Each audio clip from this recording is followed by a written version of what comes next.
Այժմ լայվնիզի հարգելի հետևորդներ կզրուցենք Նարեկ Մալյանի հետ։ Նաև ձեզ են առնչվել առհասարակ հիմա այս փուլում ինչ խորհուրդ կտաք ընդդիմադիրներին, որոնց նմանատիպ պրոցեսներով փորձում են իզոլացնել տարբեր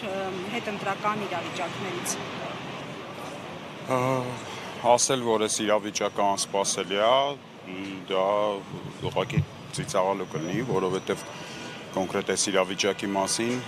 մենք առնվազն 1 տարի, իսկ իրականում շատ ավելի երկար ժամանակ զգուշացնում էինք, որ ընտրությունները լինելու են այն սահմանագիծը, որից հետո եւ որին ընդառաջ իշխանությունը ձերբակալելու է բոլորին, անկեղծ ասած նույնիսկ ես, որ այդ ամեն ինչը գիտեի, տեղակ էի, փորձում էի մարդկանց ասել, նույնիսկ ես մի փոքր զարմացած եմ այս մասշտաբի բռնաճնշումների ծավալից, անհասկանալի տրամաբանությունից, ասենք տենց տպավորություն, ոնց որ բոլորին ու ամեն ինչի համար տենց ինչ-որ բռնում, ձերբակալում, բանտարկում, խուզարկում, դա հետևանք է Նիկոլ Փաշինյանի օրակարգով, Նիկոլ Փաշինյանի օրացույցով ապրելուն, դա հետևանք է 5 տարի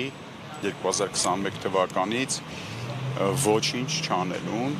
պարապ նստելուն եւ այսպես հոսող գետին նայելուն, որ կարող է մի բան լինի։ Այս ընդդիմությունը, որ արդեն ազգային ժողովի, եթե համարենք ընտրությունների արդյունքները արդեն վերջնական, ապա այս ընդդիմությանը բավական ծանր ժառանգություն է հասել։ Առաջինը հասել է վերջին առնվազն 5 տարվա ընդդիմության, մասնավորապես Հայաստան Դաշինքի անգործության պատճառով չափազանց ուժեղացած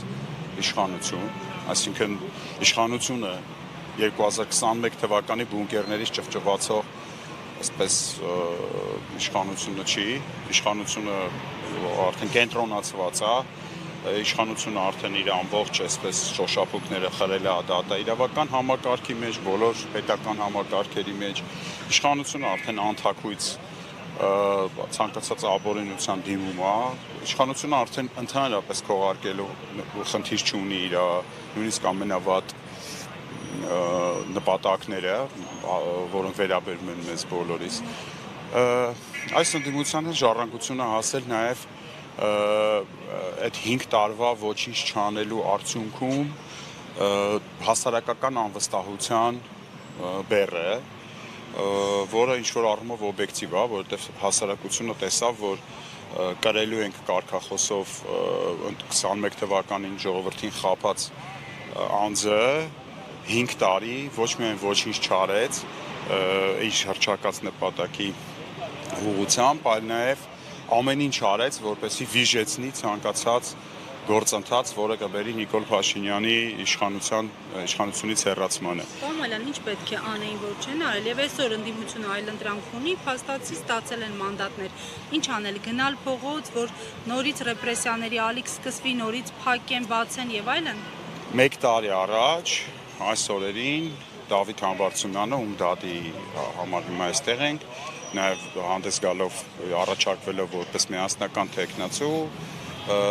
նախաձեռնվեց իմպիչմենտի գործընթաց, որը, կրկնում եմ, ամեն կերպ խոչընդոտվեց ընդդիմադիր որոշ ուժերի կողմից։ Իսկ խոչընդոտելու միակ նպատակը այն էր, որ դե հեսա ընտրություններ են 2026 թվին, այսինքն տարուկես հետո այդ մարդիկ պատրաստ էին տարուկես ոչինչ չանել եւ չթողել որոցե մեկին, որ ինչ-որ բան անի,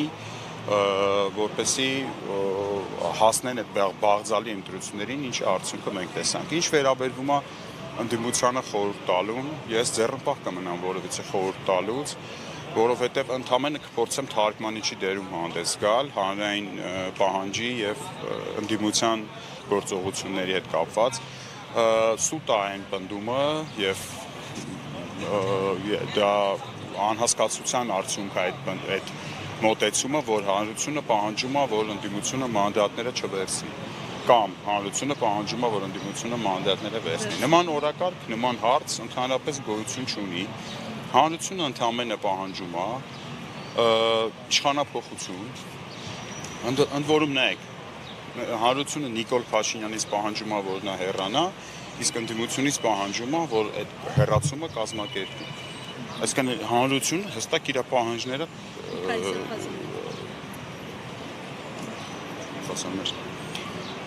խոսքից վրա։ Հանրությունը իր պահանջները շատ հստակ ձևակերպել է։ Որոշելիքը ընդդիմությանն է, որոշումները ընդդիմությանն են։ Հավասարաչափ ընդունելի են թե մանդատները վերցնելու որոշումը ընդդիմության կողմից եւ չվերցնելու որոշումը, եթե դրան հաջորդեն թե ինչա լինելու մանդատները վերցնելուց հետո։ Այսինքն թե ընդդիմությունը բացատրի պայմանական ինձ կամ ձեզ, որ մանդատները վերցնում են գնանք SSS անենք, մենք միայն ուրախ կլինենք։ Եթե ընդդիմությունը բացատրի, որ մանդատները դնում ենք դրան հետևելու SSS ու դրանք ուղղված գործողություններ լինեն իշխանափոխության համար, մենք միայն ուրախ կլինենք, մենք ուզում ենք գործողություն, մենք ուզում ենք գործողությունների պլան, որը հենց միտված կլինի իշխանափոխությանը։ Իմ կարծիքով, եթե իմ սուբյեկտիվ կարծիքով, ավելի լավ է ունենալ մանդատավոր ընդդիմադիրներ, որոնցից մենք կարող ենք այսպես պահանջներ ներկայացնել, ոնց որ անցած 1 տարում, արեցինք այսպես կախվենք իրանց ունքերից, ասենք աշխատեք, քան ընդհանրապես չունենալ պարլամենտում որևէ մեկին։ Իմ կարծիքն է սա սուբյեկտիվ։ Բայց ամեն դեպքում եկեք ասեմ, որ այս մանդատներ վերցնելու չվերցնելու այս խոսույթը, սա արդեն մեր բոլորիս կարելի ասել հաղթանակն է։ Սա մասնակցայնությունն է հանրության քաղաքական գործընթացներին։ Այսինքն հանրությունը ունի դժգոհություններ անցած 5 տարիների մեր ընդդիմադիր պատգամավորների աշխատանքից, եւ դա շատ նորմալ է, եւ իր դժգոհությունները փորձում է նույն փոცხի վրա չկանգնի եւ իր դժգոհությունները այսօր արդեն այսպես ասած նա այդ ըմբիրիգու փորձում է պայմանավորվի նոր ընդդիմության հետ ազգային ժողովում։ Դա շատ նորմալ երևույթ է, ընդդիմությանը խորհուրդ կտամ շատ հանգիստ անել այս խոսույթները, այս հարցերը, որոնք իրականում ասեցի ունեն օբյեկտիվ ծագում։ Պարոն Մալյան, իսկ մանդատները վերցնելով արդյոք չեն լեգիտիմացնում այս ընդդիմությունները, որովհետև ասում են, թե եղել են ընտրախաղ, արդար չեն։ Գիտեք, ոնց հարց եք տալիս, որ անկեղծ ասած կաշկանդված եմ հիմա այդ հարցին ամբողջական պատասխանելու մինչև սահմանադրական դատարանի որոշումը, որովհետև դա եւս որպես գործիքակազմ օգտագործվում է ընդդիմության կողմից։ Ես հենց ուղղակի ակնարկի տեսքով կասեմ, այո, կեղծվել են, իսկ ով ասեց, որ մենակ ՔՊ-ի համար են կեղծվել, ՔՊ-ն ՔՊ-ի համար է մենակ կեղծել։ Ով ասեց, որ Նիկոլ Փաշինյանը միայն ՔՊ-ի համար է կեղծել։ Միգուցե Նիկոլ Փաշինյանին իր սիրելի եւ արդեն հարմար ու ծեծված բոքսի տանձիկները շատ անհրաժեշտ էին այս 5 տարվա ընթացքում։ Միգուցե այդ հաշվարկների խառը վիճակը ստիպեց, որ Բարգավաճ Հայաստանի այս պարագայում չանցնի։ Կամ եկեք հասկանանք անվավեր ճանաչված ընտրատեղամասերում քարտուղարներն ովքեր էին, որ ընդդիմադիր ուժի ներկայացուցիչներն էին, հավատացնում եմ ձեզ եւ ձեր եթերից ամբողջ պատասխանատվությամբ հայտարարում եմ անհնար է որևէ տեղամասում անել որևէ կեղծիք առանց քարտուղարի իմացության կամ գիտության կամ համաձայնության։ Հիմա եկեք տենց ուղղակի ասենք ընտրությունները կեղծվել են, եթե ասենց ասեմ, եթե շատ խորը փորենք, կարող շատ վատ տեղերով հասնենք։ Դրա համար այս պահին այդ ընտրությունների լեգիտիմության այդ հարցը ես կառաջարկեմ ամբողջությամբ թողել ընդդիմության վրա, որովհետև ընդդիմությունը ամբողջությամբ կրում է այդ որոշման պատասխանատվությունը եւ հետեւաբար այնտեղ հասուն մարդիկ են, թող իրանք որոշումը կայացնեն։ Սենց ասեմ ձեզ, եթե պետքա մանդատները վերցնեն ոչ մի բան չանեն, կամ եթե պետքա մանդատները դնեն ու ոչ մի բան չանեն, կներեք ինչ ուզում են թող անեն այդ դեպքում։ Այդ խնդիրը ստեղ է։ Նայեք, ՍԴ-ն չէ դիմել։ ՍԴ-ին զուգահեռ դիմելուն զուգահեռ ինչ-որ գործընթաց չկա այս պայդրությամբ։ Ամեն դեպքում կարելի է արձանագրել այս պայդրությամբ, այս ընտրությունները հատկապես արձանագրեցին, որ ընդդիմությունը այս պահի ընդդիմադիր գոնե առաջնորդային հատվածը կորցրել է փողոցի նկատմամբ ամբողջ վերահսկողություն, այսինքն ցանկացած գործողություն, որը չի ենթադրում փողոց,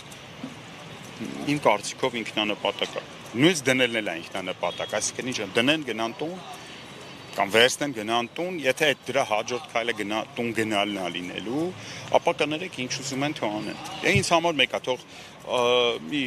40 հոգի բարձր աշխատավարձ ստանան ընդդիմությունից։ Ես նախանձ մարդ չեմ, բան կլինեմ, միայն ուրախ կլինեմ դրա համար։ Շնորհակալություն։ Շնորհակալություն։